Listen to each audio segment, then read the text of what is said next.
Good morning, সুপ্রভাত। Welcome back to my channel. আশা করি ভালো আছেন, সুস্থ আছেন। আমরাও ভালো আছি। আপনাদের সুস্থতা কামনা করে ভিডিওটা এখান থেকে শুরু করলাম এবং শ্রাবণীর নতুন এক ব্লগে আপনাদের স্বাগত জানিয়ে।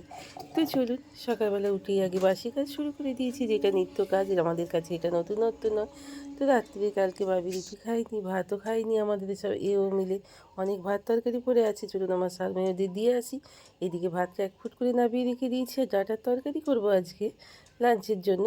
হাতে বানানো 2-4টি বড়ি ছিল, সেটাকে ভেজে তুলে নিলাম। 5 ফোড়ন ফোড়ন দিয়ে ডাঁটা আলু বেগুনটাকে বেশ করে একটু কষিয়ে নিচ্ছি। আগে অল্প একটু কষিয়ে নিয়ে তারপরে সবটা দিয়ে কষিয়ে নেব। কষিয়ে দিয়ে নুন হলুদ সব কিছু দিয়ে দেবো। দিয়ে একটু ভালো করে তরকারি কষিয়ে টষিয়ে নিলে তারপর মশলা দিলে তরকারি থেকে মানে জলটা বেরিয়ে গেলে নুনটা দেওয়ার আগে তরকারিটা অনেকটাই খেতে ভালো হয়।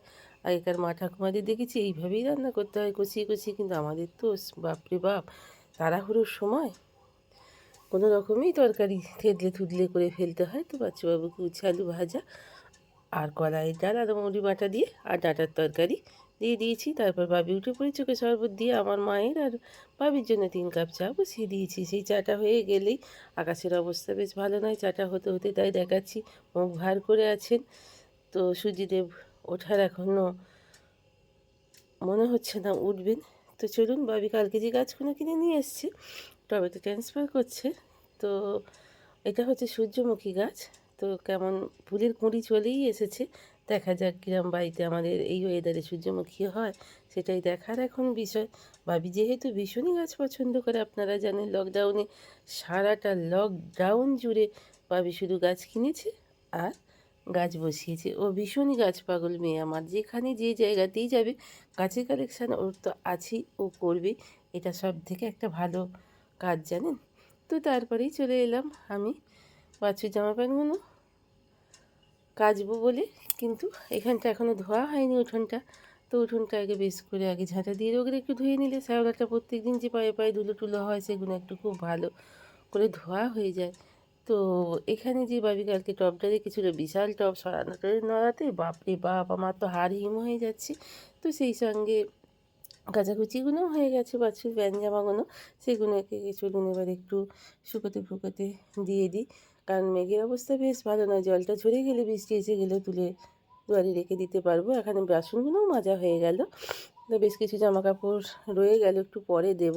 তো সে এখন অন্য কাজে যাচ্ছি, ঘরটা গুছিয়ে নেবো আগে। ভাবি লাভ কুশনটা বাইরে পড়েছিল, ধুলো পড়ছিল, সেই ধুলো থেকে আটকানোর জন্য শোকেসে আমি ঢুকিয়ে দিলাম এবং সেই সঙ্গে বিছানাটা পরিষ্কার করে ফেলেছি। এখানে বেশ কিছু জামা কাপড় প্রত্যেক দিন নিত্যদিন জমে থাকে। ভাবি যাওয়ার সময় এটা ওটা ফেলে দিয়ে চলে যায়, কোনটা পরবে ঠিক করতে পারে না। বিছানাটা আমার পরিষ্কার হয়ে গেল। তো এবার এই শতরঞ্জিটাকে আমাকে তুলতে হবে। শতরঞ্জিটা বেশ ভারী, জানেন তো, আর বিশাল বড়। তো এটাকে তুলতে অনেকক্ষণ টাইমটাই বেশ আমার চলে যায়। আর হাঁটতে গিয়ে সকালবেলা নিয়ে এসেছিলাম রাস্তার কাছ থেকে বেশ কিছু ডুমুর।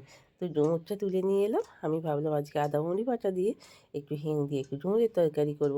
সেই সঙ্গে আজকে মাথাটা কালার করার সময় পেয়ে গেছি, কাল যেহেতু শিবরাত্রি। আর আজ থেকে শুরু হয়ে গেল আমার বাড়িতে সংযম পর্ব, নিরামিষ পর্ব। আজকে 3 দিন, যেহেতু শনিবারেও মানে স্যাটারডেও থাকবে শিবরাত্রি, সেই হেতু আজকাল আর স্যাটারডে, তার মানে শুক্র শনি বৃহস্পতি শুক্র শনি, ভুল হয়ে গেল বলাটা। তো সংযম পর্ব মানে নিরামিষ পর্ব চলবে। তো চলুন, এখানে ডুমুরটাকে সিদ্ধ করে নিয়েছি, বেশ কিছু ছোলা দিয়ে মশলাটা বেটে নিয়েছি এবং তরকারিটা আমার খুব সুন্দরভাবেই হয়ে গেল, দেখতে পাচ্ছেন। তো এবার চলুন তরকারিটা করে নামিয়ে রেখে দিই। বেলা অনেক হয়ে গেল, ঘড়িতে বাজছে 12টা 35। ছুটতে ছুটতে ছুটতে ছুটতে দেখছি ঘড়ির কাঁটা কখন তার নিজের নিয়মে চলতে শুরু করে দিয়েছে।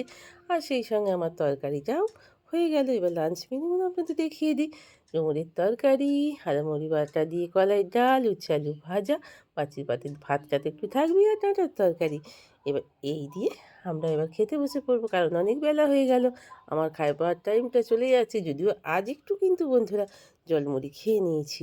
তো চলুন, মায়েতে আমাতে বসে পড়েছি লাঞ্চে, খেতে বসে পড়েছি জম্পেশ করে। মায়ের পছন্দের রেসিপি ডুমুরের তরকারি, আর আমারও পছন্দের রেসিপি ডুমুরের তরকারি।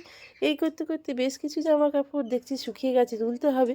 হঠাৎ করে আমার ঝিল্লির দিকে চোখ পড়লো, দেখলাম একটুও জল নেই, শুকনো কাঠ হয়ে গেছে। তো চলুন গাছটায় জল দিয়ে দিই। আর যে জামা কাপড়গুলো একটু শুকিয়ে গেছে অলরেডি সেগুলোকে তুলে নিয়ে এলাম, নিয়ে এসে ভাবলাম যে গুছিয়ে রেখে দিই, নাহলে চেয়ারটায় আবার সেই জমা হয়ে যাবে। সেই তো আমাকে গুছোতেই হবে, আজ না হয় কাল, কাল না হয় পরশু। এই তো আমাদের নিত্য কাজ। তো একটু এবার ভাবলাম একটুখানি গ্রিন অ্যাপেলটা খাই, এত দামি আপেল নষ্ট হয়ে গেলে বড্ড গায়ে লাগে জানেন তো এই দ্রব্যমূল্যের বাজারে। তো আর আমার এই গাছটাকে যতই দেখছি এখন তো ফুল গাছটা ততই কি ভালো লাগছে। কাল আমাদের বাবার পুজো, শিবরাত্রি। তো তখন তো বুঝতেই তো পারছেন ফুলগুলো লাগবে, নাহলে বাইরে কোথা থেকে কিনে নিয়ে আসতে হবে। আর বেশ কিছু ভাত দুপুরে ছিল, তখন কেউ ছিল না বলে, আমার কালু সাহেব কেউ ছিল না বলে তো তাদের দিয়ে দিলাম। আর রাস্তায় হাঁটতে বেরিয়েছি, মা আর আমি রাস্তায় বেরিয়ে একটা অপরিসীম কষ্টের বিষয় দেখলাম। মানুষের এত তাড়াতাড়ি মানুষ কিছু এখন চোখে কানে দেখে না জানেন, কুকুরের বাচ্চাটাকে চাপা দিয়ে চলে গেছে। তো যাই হোক, রাস্তায় মা আর আমি বেরিয়ে পড়েছি, আর হঠাৎ করেই চোখে পড়লো দিঘির জলে। ওমা, দিঘির জল কোথায় গেল গো? জলগুলো একদমই শুকিয়ে গেছে। কী সুন্দর দিঘির জল বলুন তো, টলটল করে। দিঘির জল দেখলেই মনে হয় নেমে পড়ি এবং পুরনো সেই স্মৃতি সাঁতার কাটতে শুরু করে দিই। তো বাড়ি চলে এসেছি, এবার বাসনপত্রগুলো গুছিয়ে নেব, জল ত্যাগ করে নেব, খাবার জল নিয়ে নেব। যেমন সন্ধেবেলার আগে এই কাজগুলো থাকে, এগুলো তো প্রতিনিয়ত করতেই হবে। তো চলুন আগে খাবার জলটা নিয়ে চলে যাই, তারপরে বাসন তুলে এবার বোতলে জল ভরে দু একটা বাসন আছে সেই বাসনগুলো মেজে নেব, বাসনগুলো তুলে ফেলি চলুন। তো এই কাজগুলো তো আমাদের মেয়েদের করতেই হয়, আগেও বলেছি আর এখনও বলছি। এগুলো আমাদের কোনো কষ্ট হয় না, এগুলো নিত্য সময়ের কাজ, বাড়তি কাজও নয় আবার কম কাজও নয়। তো চলুন, এবার সন্ধে হয়ে গেছে, সন্ধে দিতে চলে এসেছি। আজ যেহেতু বৃহস্পতিবার একটু তো ধুনো দেবই। ধুনো না দিলে যেন বৃহস্পতিবার মনটা একটুখানি কেমনই ফুসফুস ফুসফুস করে, যেন মনে হলো না যে লক্ষ্মীশ্রী ফিরে এলো। একটু ধুনো দিন, গোটা বাড়িটাই যেন মনে হবে আমার মা লক্ষ্মী পায়ের ছাপ, মা লক্ষ্মী যেন ঘুরে বেড়াচ্ছেন আমার সংসারে। জয় মা, জয় মা গো, মঙ্গল করো ঠাকুর, স্বামী সন্তানকে শান্তিতে রাখো, সুস্থ রাখো, ভালো রাখো, দয়া করো ঠাকুর, বিশ্ব সংসারে সকলকেই ভালো রাখো, সেই সঙ্গে আমাদেরও ভালো রাখো। তো এই সঙ্গেই চলে এলাম রান্নাঘরে, দু চারটে একটুখানি বেসন মাখিয়ে দু চারটে আলুনি করে নিলাম মায়ের আর আমার জন্য, আর 1 কাপ করে চা। আর অলরেডি ভাতটা চাপিয়ে দিয়েছি, ভাতটা হয়েও গেছে। তো ভাতটা হয়ে গেছে, এক হাতে যেহেতু করা, ভাতটা তুলতে একটু অসুবিধা হচ্ছে। তো সেই সঙ্গে আজকে ডিনারের মেনুতে আছে বাচ্চার জন্য তো আছেই কুমড়োর তরকারি আর একটু সয়াবিনের তরকারি। তো চলুন আজকের মতো এখানেই শেষ করলাম। ভালো থাকবেন, সুস্থ থাকবেন, হাসি খুশি থাকবেন, আনন্দের সঙ্গে থাকবেন, পরিবারের সঙ্গে সুন্দরভাবে আনন্দের সঙ্গে জীবনযাপন করবেন। আর অলওয়েজ হাসি খুশি থাকবেন। ইচ্ছা হলে একটা লাইক কমেন্ট, ইচ্ছা হলে সাবস্ক্রাইব করে পাশে থাকবেন। Good night.